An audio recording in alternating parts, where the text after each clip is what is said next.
Hello, my viewers, my subscribers, and friends around the world. How are you doing? Hope you're doing well. Of course, you know my wife Kay's not here with me today. She's had to work. So I thought I'd do another vlog. Uh, Yesterday's vlog, I just like give you an update. Me and the family talk. I talked with my little niece and we ironed everything out. Everything is fine. And that's what we should have done. Okay, now the topic I want to start with today is, and when I talk about things, it is the exact truth. There's no sugarcoating, no adding this or adding that either.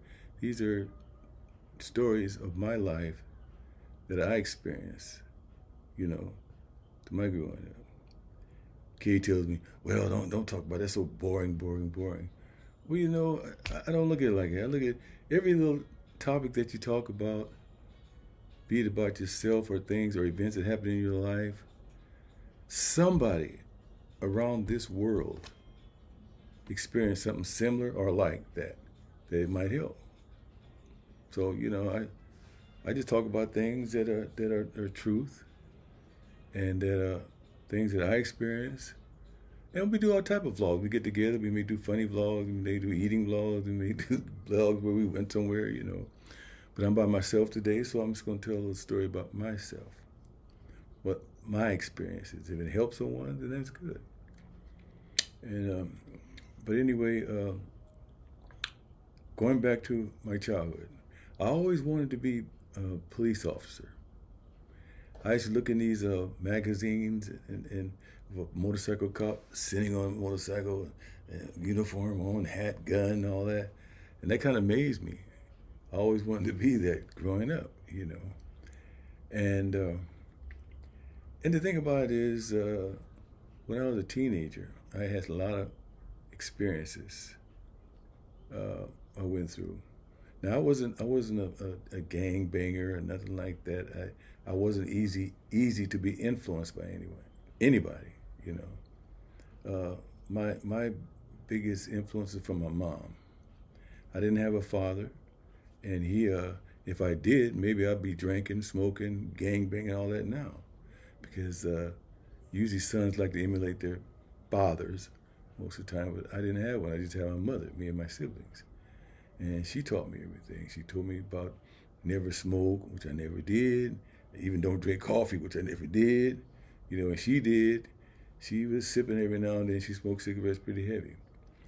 But I never did. I just listened to my mother. I was the oldest. And I'm growing up in Los Angeles, my experiences.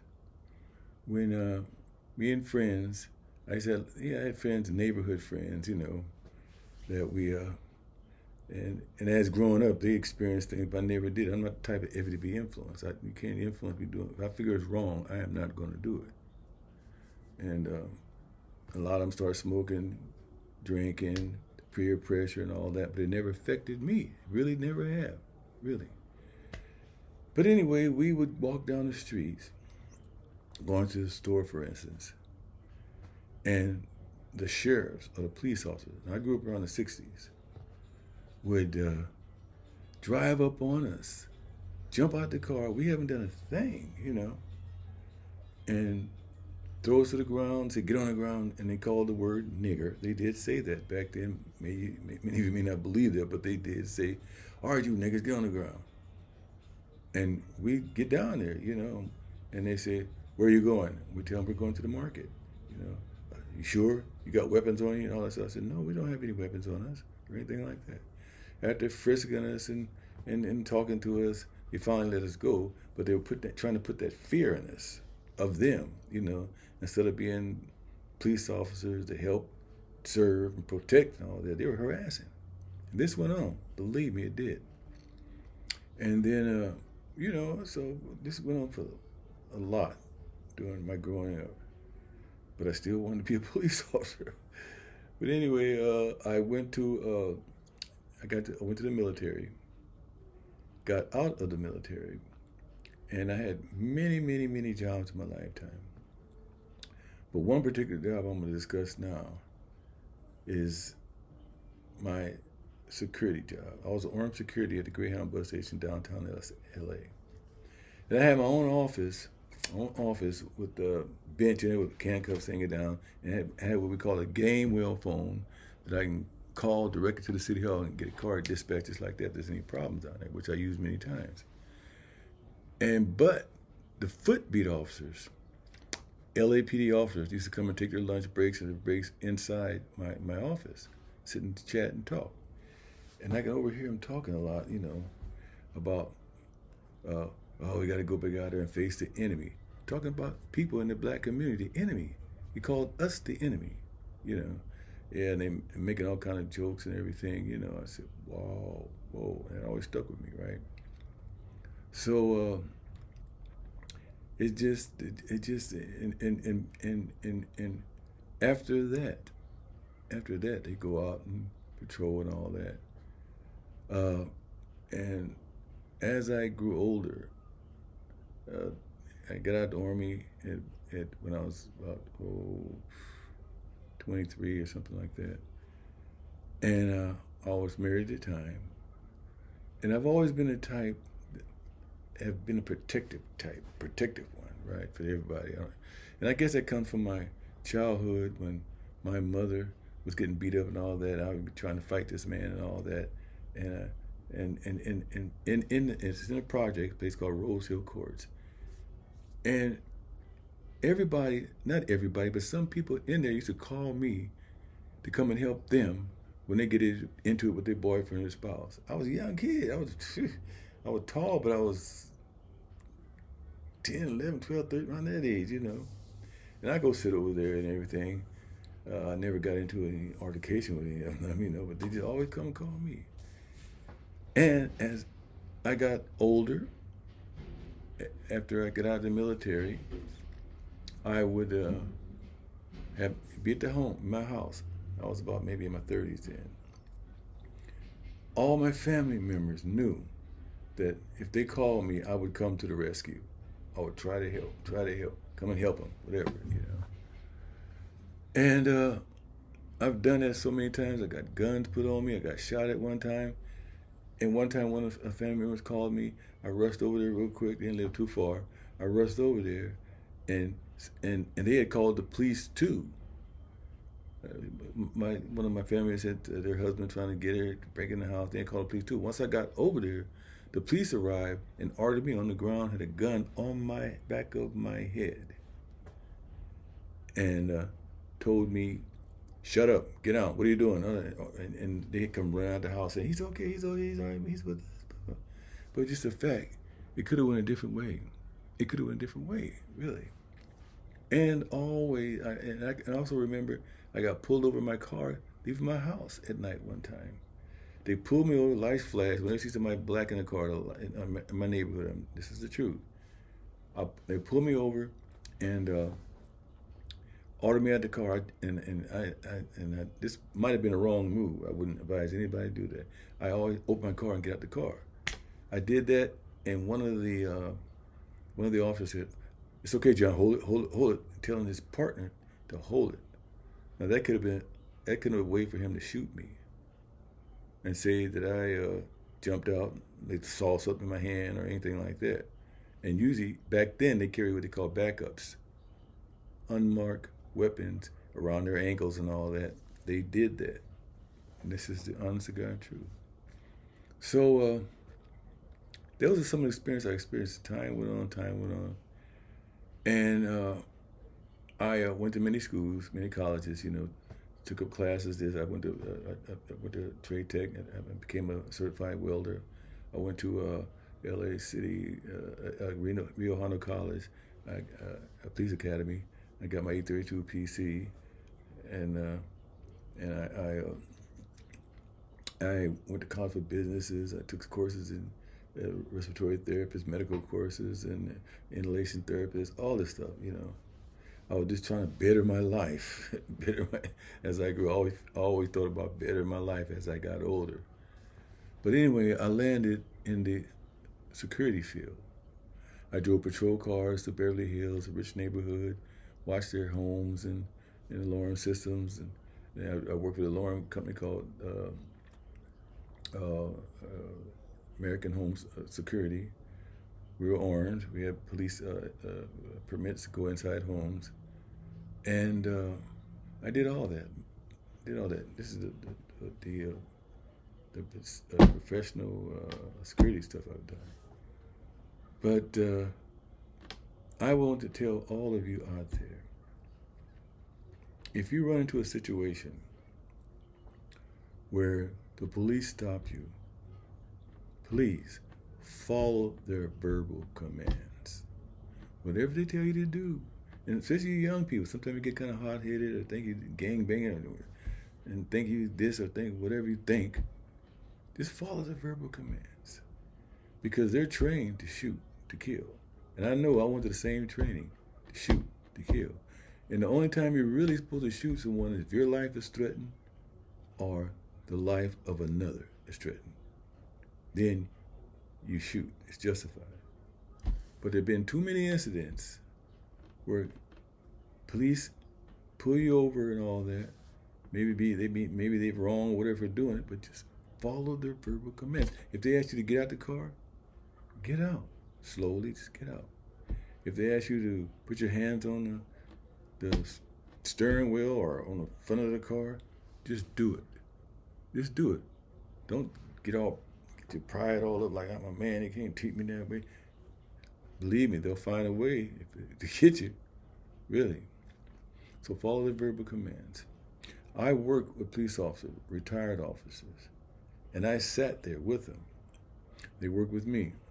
I was over some of them, but they got hired retired police officers. And I hear stories. You gotta hear the stories they tell me they did in the black community. How they pulled people over, how they harassed them, how they did, and it really upset me just listen to it. I really did. And how they had their back up, their little unmarked weapon on them. This is during the 70s and 80s, around that time, But they ain't no joke. Now, I went to the police academy again. I wanted to become a school police, but I failed the agility because of my knees. I had real bad knees at that particular time. But I did work at the Muter Center. I was lieutenant in charge of the graveyard shift. We were all armed officers. We looked just like sheriffs. And this is where I heard all these guys make all these comments. But I just want to let you know, for those who listen and want to really, I'm talking to the young people and some older people too, because some grown-ups get hard-headed too. Follow the verbal commands. You're still a man. But just do what they ask you to do, because they'll, in some cases, they're trigger happy, and they're afraid too. They're afraid of the public. They figure they might get shot. In some cases, they might. Now we need police officers for sure. Now I heard this morning that I think it was Tennessee or somewhere. They had some guy just randomly shooting people. Randomly just shooting people for no reason at all. Those type, yes, they need to be off the streets. They need to be off the streets, and we need police officers to do that. Good ones, and follow the law. And if he has a gun and he's shooting people, and if you run up there and one of the officers run up and shooting, it's justified because he was killing other people. And the officer's life might be threatened too. So that's just some of the things I experienced growing up in Los Angeles. Much more than that, but I can't go through everything right now because I'll be here for an hour or two. As growing up as a teenager, like I said, I wasn't in gangs and never have been in gangs. And I've always felt sorry for people that were handicapped or less fortunate. Just the way I was. And so you young people out there, if you happen to be watching this video, please, just listen to me. And like I said, my wife thinks it's boring. I don't think it's boring because somewhere out there in this world, somebody faced this. They faced this type of situation, you know. And I just, if I can help anybody to think before they make a move and do something very drastic that might end their life, then it was worth it. It was worth it. I retired from as a security professional because I got injured on the job, and I had to, and I went out on workman's compensation. And while I was out, I went to therapy and all that stuff, and they tried to make me go back to work. And I said, I can't go back to work now because I'm still aching, still hurt, still injured. And they said, well, workman comp says that you had to come back to work.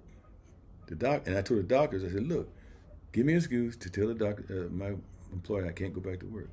And they say, well, I'm sorry, but workman comp won't allow us to do that. So right then and there, I figured they were working for workman compensation. So I got me a lawyer, and you know, that was it. I stayed out until I was retired. But you young people, too many of us are getting killed. Too many of us are getting shot, be it by police or one another, killing one another. Man, it has to stop. It has to stop. Now, I don't know if any of you guys grew up around the 60s or 70s and 80s. You know exactly what I'm talking about. Because I know you probably most likely experienced it, you know, with some of the crooked police officers. And even the mayor, first black mayor of Los Angeles, Mayor Tom Bradley, he had in his contract that he can't tell the mayor what to do. Now the mayor the mayor supposed to be the head of the city, but he had in his contract when he became mayor, they changed it around, and he can't tell the chief of police what to do. And the chief of police was a racist. Couldn't tell him what to do. Every mayor before him, he was in charge of the city, police officer, chief of police, and everything. But not when Mayor Bradley came in. Well, they changed it around, and it showed. It showed. So, you guys, if you listen, that'll be a good thing. I'm just giving you advice. If you ever get stopped by the police, don't jump out the car like you got something, because they're nervous. They jittery. They think you might have a gun. It's in their head, you know, even though you may not. And they even shot innocent people before. They've done it. Back east, I've heard of it. I hear about it all the time, man. You know, and so you got to be careful. Really got to be careful. Just please follow their verbal commands. Let them do what they want to say and all that stuff, and then let it end there, hopefully. So anyway, you guys, I hope I said something that I guess wasn't too boring, as my wife says, you know. But I'll be sharing other videos about my life growing up. If I feel that it can help someone, my experiences, if it can help someone, then I'm for it. It's all good, you know. But I experienced a lot with police officers, with other individuals. It's just a lot. So anyway, if you like this video, please subscribe, like, share, and hope everybody's doing well. You know, remember to keep God number one in your heart. Follow His guidance. You can't go wrong then. Believe me. So I'll see you guys in the next video. Have a great day.